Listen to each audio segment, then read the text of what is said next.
Dasturimizni yurtimiz hayotiga oid xabarlar bilan davom ettiramiz. O'zbekistonda yetishtirilayotgan rezavor ekinlar ichida egallagan maydoni va hosildorligi bo'yicha Qulupnay birinchi o'rinda turadi.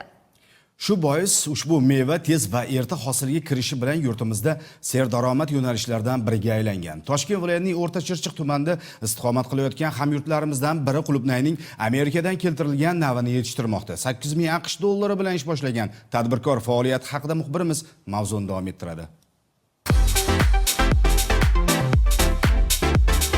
Tumanning Yangi Turmush mahallasida joylashgan ushbu zamonaviy issiqxonada Qulupnayning 3 turdagi eng sara navlari yil 12 oy hosil beradi. Ayni manzilda esa barcha yumushlar raqamlashtirilgan texnologiyalar asosida amalga oshiriladi. Boshida ko'chat bo'lganda 2 mahal o'g'it berardik ko'chatlarga.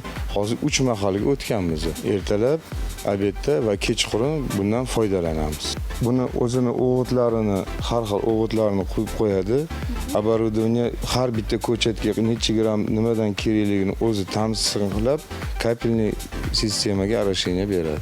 Bu uskunamiz kapelniy sistemani miyasi hisoblanadi. Har bir o'g'itimizni gram-gramiga bu tanqismlab beradigan оборудование hisoblanadi. Shu kabi texnologiyalar qulupnaylarga kerakli oziqani bir me'yorida yetib borishi va mo'tadil iqlim sharoitini ham ushlab turishiga xizmat qiladi. Albatta, insonlarning qo'l mehnatisiz hosillarni risoladagidek yetishtirish mushkul vazifa. Shu sabab manzilda nafaqat mahallaning xotin-qizlari, balki qo'shni qishloqdagi ishsiz fuqarolarning bandligi ham ta'minlangan. Bu issiqxonamizni avgust oyidan beri ishlab kelamiz. Qulupnaylarni o'zimiz ekdik, parvarishlayapmiz. Oylik maoshimiz 3.600.000 hozircha.